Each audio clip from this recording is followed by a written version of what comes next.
Salmos de número 78. Ação divina na história de Israel. Escuta meu ensino, ó povo meu.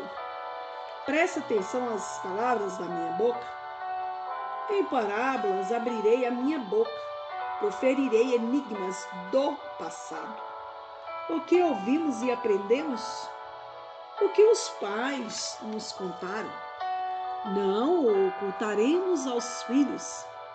Transmitiremos à geração vindoura as gloriosas realizações do Senhor, seu poder e as maravilhas dos seus feitos. Ele estabeleceu uma lei em Jacó, determinou um código de conduta em Israel, ordenou a nossos pais que o ministrassem a nossos filhos, para que a geração seguinte o aprendesse. E os filhos que haviam de nascer, quando maduros, o transmitissem igualmente a seus filhos, para que depositassem em Deus sua confiança e não se esquecessem dos feitos de Deus, mas guardassem seus mandamentos, a fim de não se tornarem como seus pais, geração indócil e rebelde, geração de coração inconstante, de espírito infiel a Deus. Se os filhos de Efraim, arqueiros armados, retrocederam no dia do combate, é porque, não guardando a aliança de Deus, recusaram seguir a sua lei. Esqueceram-se dos seus atos e dos prodígios que ele mostrara. Ele realizou maravilhas diante dos seus antepassados. Na terra do Egito, na região de Zoã, dividiu o mar para que pudessem passar. Fez a água erguer-se como um muro. Durante o dia, guiava-os por meio de uma nuvem e, a noite toda, por um clarão de fogo. Fendeu as rochas no deserto e deu-lhes água em abundância, como a que flui das profundezas. E do rochedo fez jorrar torrentes, fez correr a água como rios. Eles, porém, continuaram a pecar contra ele, rebelando-se contra o Altíssimo na estepe.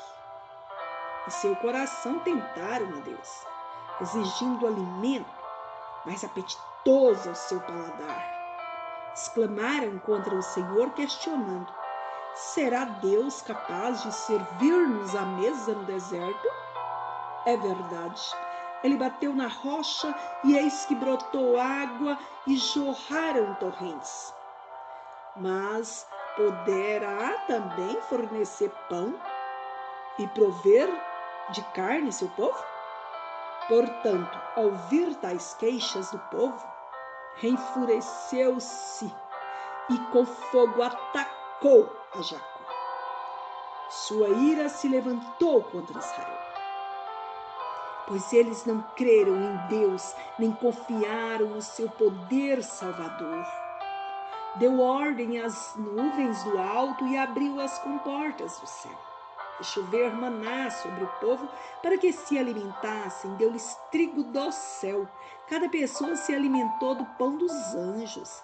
Enviou-lhes comida à vontade. Mandou do céu o vento oriental e por meio do seu poder fez avançar o vento sul.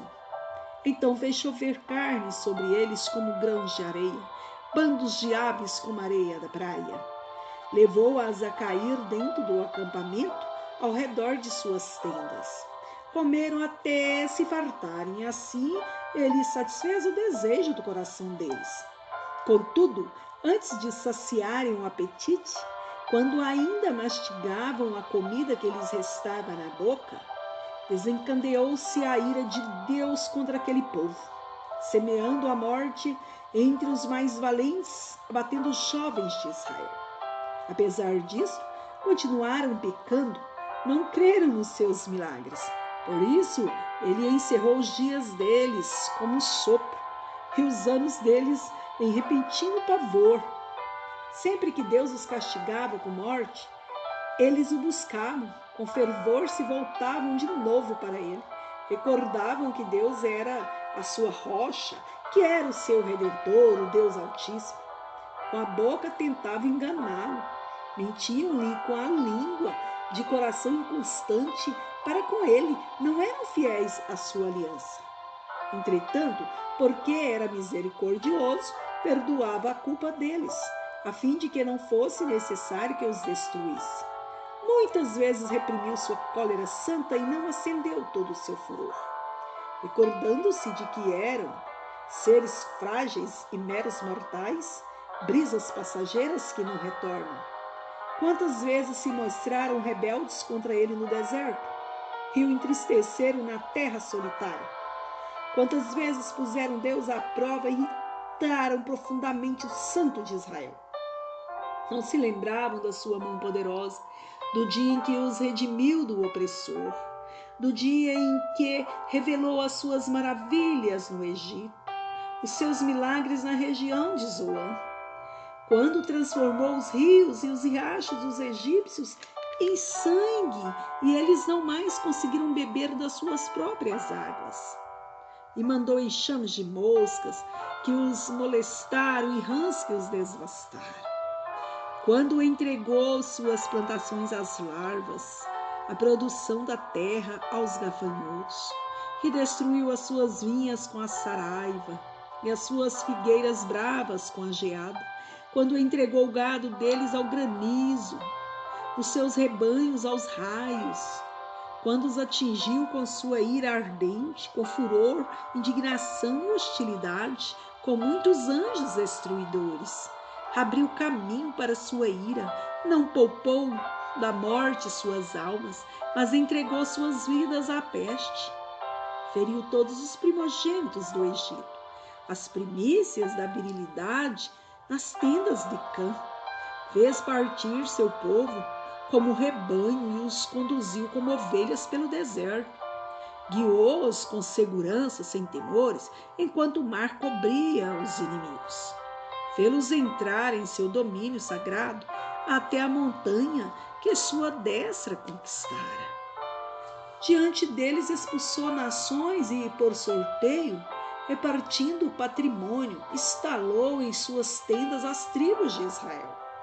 Eles, no entanto, puseram Deus à prova e foram rebeldes contra o Altíssimo.